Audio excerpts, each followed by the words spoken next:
Hi lovely people, so thank you so much for joining me this day today.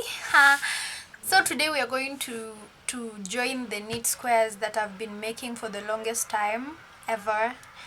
So I've posted videos of me making different types of not different types but different colors of knit squares, and I have several colors here. I have orange, lovely color, very beautiful, very warm. I have yellow.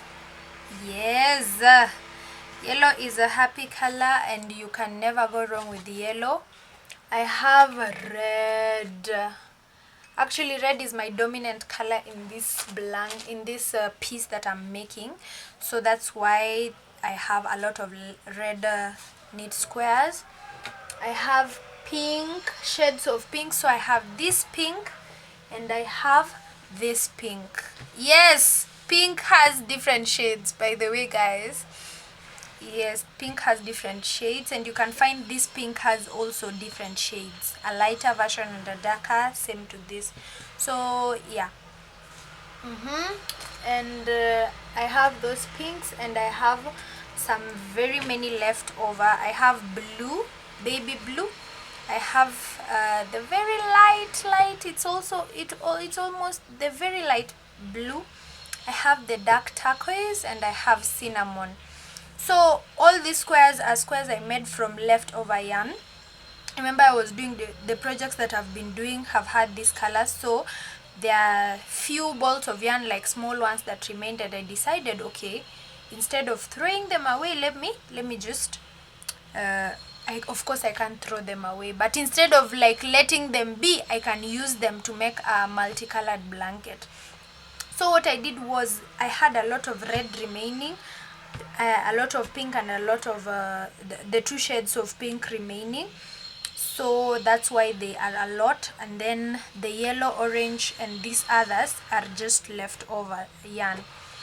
So I'm going to take you through how you are supposed to join two knitting squares together.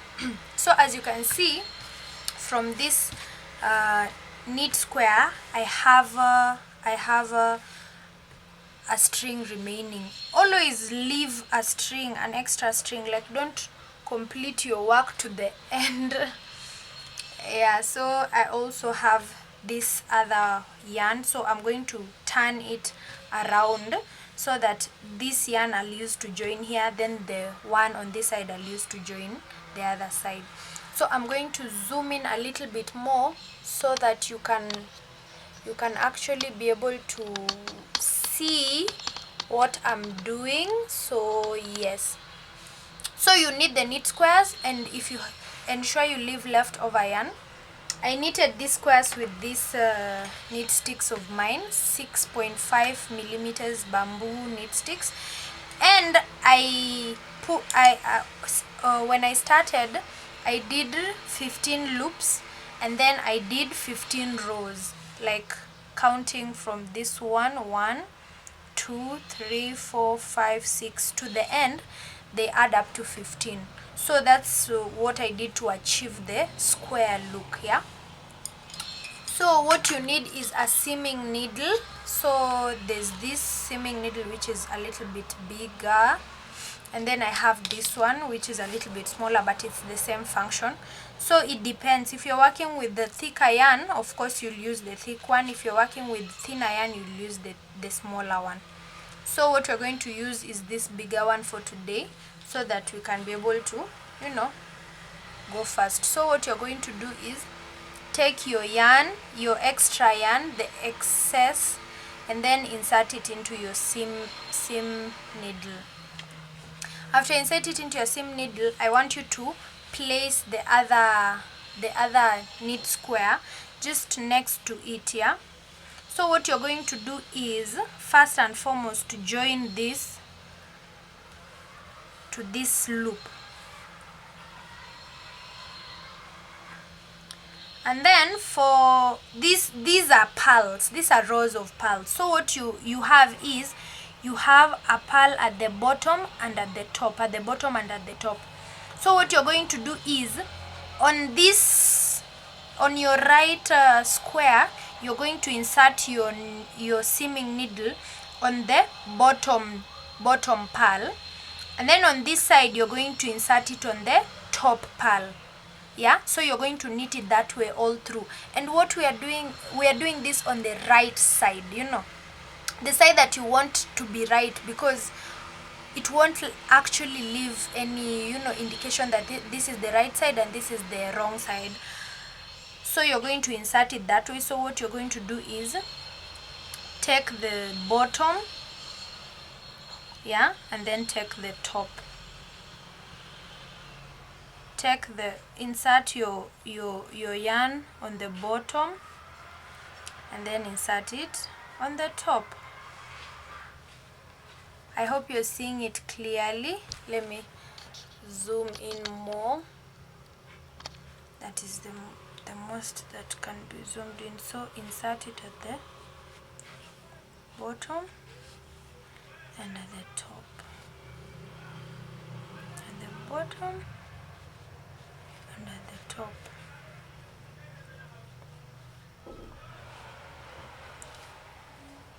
So actually this okay, it takes time, but it's worth it because your work will look so neat. This is what I do when I am doing sweaters that require panels, different types of panels.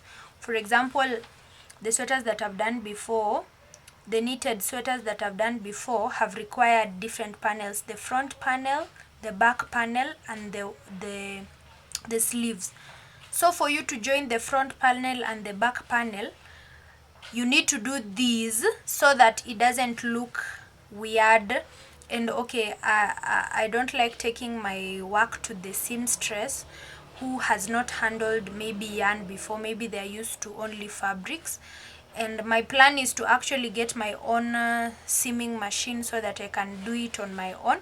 You can also use a seaming machine to join your work together, and you know, it comes out neater and all. But you can also use the seaming needle as I am doing now. It is easy, okay, easy, cheaper, but not faster though, because you need to do this for like all those squares. I have a total of 50 squares, and you know, you need to join them on like this side and also the other side. So it's not going to be easy, but it is very awesome after you finish it and you know you've done it by hand for the whole project. That is what I'm usually proud of, you know, when you just do a project by hand throughout. Hey, that is just the best. So after you're done, you can just pull the project a little bit so that it is you know, straight. And as you can see, it's actually looking you know, like it's not noticeable. It's not that noticeable that okay, this is where we've joined, you know, this is the right side and the back side looks like this. So for this for the back side, you can see there's a ridge, but now when you finish all the ridges, you'll have ridges all around your square, so it will look like another pattern. But this is the right side. When you're folding your blanket, nini, put it on the couch, you ensure this is the top side. It looks so pretty. So this is how you use a seaming needle to seam your knit squares. Yeah, let me show you how it looks like, yeah, so that you can be able to get it. So these are sold in all yarn shops. Yeah, you can get them anywhere, but if you want the cheapest deal, the more affordable deal, go to Osonia Yarns. They sell these seaming needles for 50 bob. This small one is 50 bob. The big ones are for 100 shillings, the metal ones. So don't buy plastic ones. Again, don't buy plastic ones because they are very weak and they will break after some time, and they are sold almost at the same price. So you'd rather buy the metal one that will last you longer rather than buying a plastic one that will you know, just get spoiled anytime. So yeah, that was my video for today. I will share with you the whole blanket after I'm done, but I'm going to think about how I want to arrange the colors, because there are how many different colors? There are many different colors, and you don't want to just place them randomly. You need to think about which color will go well with which color where. And yeah, in crochet you also have to think and draw a pattern. So I'm going to do a sketch on how I want the colors to look like, name them, and then join them one by one as I continue doing so. Lovely, thank you so much for joining me for this video. I am so happy and glad that you've been here. Comment down below if you have any question, and if you want any video, or you have a suggestion of any video that you want me to do, please don't hesitate. Just comment and tell me what you want to see, and I'll be sure to share with you the video that you've suggested. Yeah, so guys, remember to subscribe, remember to share, remember to tell your friends that there's this YouTube channel that is teaching beautiful, lovely, awesome things, and we will learn together, we'll continue to grow together. And check out my Instagram. I have loads of awesomeness in Instagram. Check out my TikTok, check out my Pinterest. I will put them all here or here and I'll be sure to share your video. I'll be sure to share my previous videos and all those things. So just be sure to follow, and we will have a nice time together. Bye bye. Oh, today I'm rocking sweaters too. I'm also rocking a sweater. Yeah, so bye bye. Thank you so much. See you next time.